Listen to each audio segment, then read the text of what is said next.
بسم الله الرحمن الرحيم الحمد لله الذي أنزل الفرقان على عبده ليكون للعالمين نظيرا والصلاة والسلام على من أرسله داعيا إليه بإذنه وسراجا منيرا أما بعد.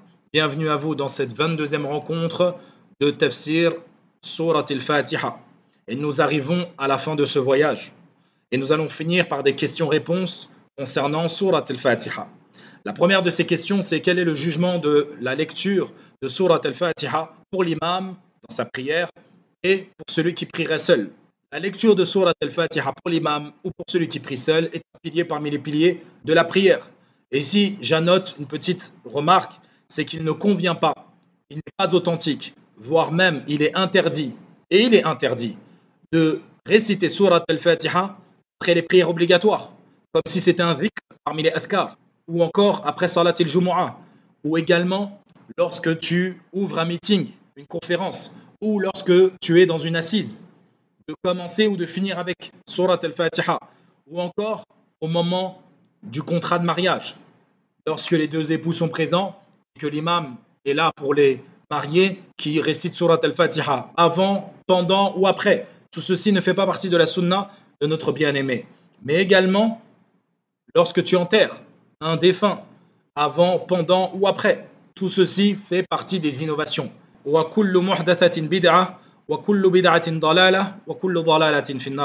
toute chose nouvelle est une innovation, toute innovation est un égarement, et tout égarement mène en enfer, comme nous a dit notre bien-aimé salawatullahi wa salamun alayhi. Sachez que dans tous les madhahib, ou en tout cas le madhab du jumhur, c'est-à-dire la voie qu'a choisi la plupart des savants, tels que ceux des Malikiyya ou des Shafi'iyya et des Hanabila, ils sont tous unanimes pour dire que la récitation de Surat al-Fatiha dans nos prières obligatoires est un pilier parmi les piliers de la prière. Et également les Tabi'in wa man ba'dahum, et ceux qui sont venus après eux également. Et ceci en référence au hadith de Ubadata ibn Samit radiyallahu anhu, qui dit que le prophète sallallahu alayhi wa sallam a dit La salata liman lam yaqra bi fatihatil kitab. Pas de prière pour celui qui ne récite pas, qui ne lit pas Surat al-Fatiha. La deuxième question, quel est le jugement de la lecture de Surat al-Fatiha pour ceux qui prient derrière un imam? La réponse, il n'est pas obligatoire de réciter, de lire Surat al-Fatiha pour celui qui prie derrière un imam lors des prières à voix haute, telles que la prière du Fajr ou la prière du Maghrib, ou encore la prière du Isha. Bien au contraire, il lui est recommandé d'écouter l'imam dans sa récitation. Et ceci également est le choix de l'unanimité des savants, tels que chez les Hanafiyya, ou al Malikiyya, ou al Hanabila, et également chez les anciens des Shafi'iyya. Et c'est là où je vous apporte cette nuance, c'est que, comme je vous ai dit, les madhahib datent de très longtemps. Contrairement aux hadiths, contrairement au Coran, il y a des gens qui se sont intégrés au madhahib qui ne font pas partie du madhab, ou en tout cas qui se sont égarés par la suite. Mais on a gardé leur parole, après même leur égarement. Ils ont intégré des choses dans certains madhahib. Et aujourd'hui, certains imams prétendent que dans tel ou tel madhab, il y a tel et tel avis, mais au final, quand tu vois l'imam sur lequel il se réfère, tu te rends compte que c'est un soufi, c'est un khariji, c'est un chiite, et j'en passe parmi les sectes égarées. Ceci étant dit, qu'il ne t'est pas obligatoire de réciter Surat al-Fatiha lorsque tu es derrière l'imam et qui prie à voix haute, c'est la parole de la plupart des salafs, des pieux prédécesseurs. L'imam Ibn Taymiyyah rahimahullah nous dit que cette parole est tirée et basée sur la preuve du Coran lorsqu'Allah Azza wa Jalla dit وَإِذَا قُرِئَ الْقُرْآنُ فَاسْتَمِعُوا لَهُ وَانصِتُوا لَعَلَّكُمْ تُرْحَمُونَ. Et quand on récite les versets d'Allah, le Coran, tends bien l'oreille et sois attentif et observe le silence afin que tu obtiennes sa miséricorde. Donc, il se base sur cela pour dire que tu n'as pas à la réciter avec l'imam lorsqu'il accomplit les prières à voix haute.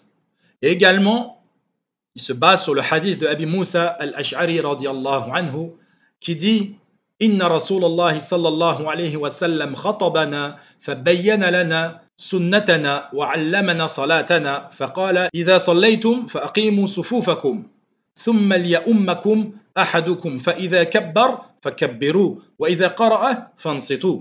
Donc c'est un hadith authentique qui est dans Muslim, le 404. Abi Moussa al-Ash'ari radiyallahu anhu, il nous dit que le prophète sallam dans sa khutbah, il nous a expliqué la prière. Il nous a expliqué la sunna. Il nous a dit, lorsque vous priez, tenez-vous debout et faites des rangs, puis que l'un d'entre vous, qu'il dirige la prière. Lorsqu'il kabbar, lorsqu'il dit Allahu Akbar, on doit dire Allahu Akbar après lui. Et lorsqu'il lit, donc lorsqu'il récite, on est attentif, on écoute ce qu'il dit. Et on médite bien sûr dessus. La troisième question concerne la faute de lecture dans Surat al-Fatiha. Quel est son jugement? Celui qui délaisse le sens des versets, c'est-à-dire le tartib, l'ordre croissant des versets, on va dire cela comme ça, ou qui change une lettre parmi les lettres de Surat al-Fatiha, tout en sachant qu'il a la capacité à bien prononcer sa lettre. Donc il change une lettre alors que c'est un arabophone, ou qu'il fasse une erreur qui change la signification du verset. Dans ce cas-là, sa lecture est fausse et sa prière est fausse. Et il doit recommencer sa sourate, sa lecture. Et ceci est la voie qu'a choisi al-Shafi'iyya, donc le madhab Shafi'i, ou al-Hanabila, et également les Hanbalites. Et également, il y a une parole chez les Malikiyya. Et c'est le choix de notre grand imam du siècle passé, Shir ibn Baz, l'ancien mufti d'Arabie Saoudite, rahimahullah, et également de l'illustre savant Ibn Uthaymin, rahimahullah. Et ils expliquent pourquoi. Car celui qui délaisse une lettre de Surat al-Fatiha ou qui délaisse une shadda qui est à la place d'une lettre, tout simplement, c'est comme une lettre qu'on va dédoubler. Je ne trouve pas d'autre moyen pour l'expliquer. Donc, s'il délaisse une shadda ou il délaisse un harf, donc une lettre, il aura fait une erreur considérable et sa prière et sa récitation ne sera pas valable. C'est comme s'il n'avait pas récité Surat al-Fatiha. Il aura juste récité une partie de Surat al-Fatiha. Quatrième question. Quel est le jugement de changer la lettre Dad wala Dallin par un Dha wala Dallin? Ta prière est valable si tu fais cela. Tu modifies le Dad par le Dha. Et ceci est la voie qu'a choisie la plupart des Hanafiyya. Et ceci est le plus répandu dans le madhab Hanbali. Et également, il y a une parole authentique tirée des Malikiyya. Et il y a un avis parmi les Shafi'iyya. Donc, l'ensemble des madahib, il y a toujours une fraction de ces madahib qui voient cela comme autorisé. Et également, c'est le choix de l'imam Ibn Taymiyyah, rahimahullah, et de Ibn Kathir, et de Ibn Baz, et également de Ibn Uthaymin, rahimahumullah jami'an. On trouve ça dans Hashiya Ibn Abidin, et également dans Hashiya Rawd al-Murbi' et dans d'autres ouvrages. Ala kulli hal. Il justifie l'autorisation de faire cela du fait de la proximité de ces deux lettres et du fait que parfois il n'est pas évident de les dissocier, de les différencier. Donc il est autorisé de faire l'un ou de faire l'autre. Cinquième question. Quel est le jugement de prier derrière un imam qui se trompe dans Surat al-Fatiha, qui fait des erreurs de lecture dans Surat al-Fatiha et qui en change la signification? Il n'est pas autorisé de prier derrière un imam qui fait des erreurs qui changent la signification de Surat al-Fatiha. Et c'est la voix des Shafi'i, des Hanbali, et il y a une parole chez les Maliki. Et également, ils te disent cela dans le cas où il n'est pas excusable et excusé. C'est-à-dire, c'est pas un arabophone, c'est autre chose. Si c'est un arabophone, donc qui parle la langue arabe, ça ne veut pas dire qu'il est arabe, mais qui parle la langue arabe, il n'est pas excusé. Et sa prière est fausse. Et la prière de ceux qui ont prié avec lui est fausse également.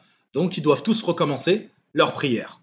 Sixième question. Quel est le jugement de prier derrière un imam qui fait une erreur dans la lecture de Surat al-Fatiha, mais son erreur ne change pas la signification de Surat al-Fatiha? Ceci est détestable. de prier derrière un imam qui fait des erreurs dans la récitation de Surat al-Fatiha tout en n'en changeant pas la signification.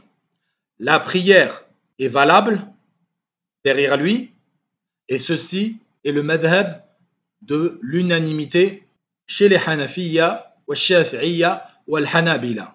Et c'est également une parole parmi les paroles des Malikiyya. Et il a été raconté qu'il y a eu un consensus sur le fait que la prière n'est pas invalide, mais bien au contraire est valide. Et ceci pourquoi? Car il est venu avec les fondements et les obligations de sa lecture. Bien sûr, il est détestable de prier derrière lui, donc s'il y a meilleur, on prend meilleur, mais la prière est quand même valable et valide. Car l'imam, en islam, c'est lui qui est le meilleur d'entre tous, logiquement. Dans la lecture, bien évidemment, dans un premier temps, et après sur le reste, s'il décide de prendre la parole pour parler de religion. Car il faut faire la distinction entre celui qui récite le Coran et celui qui enseigne la religion. C'est deux choses différentes. فأكتفي بهذا القدر اليوم ولنا بقية في المسائل بإذن الله on finira dans le prochain cours فبارك الله فيكم على حسن استماعكم وفقنا الله وإياكم لكل ما يحب ويرضى وصلى الله وسلم على نبينا محمد وعلى آله وصحبه وسلم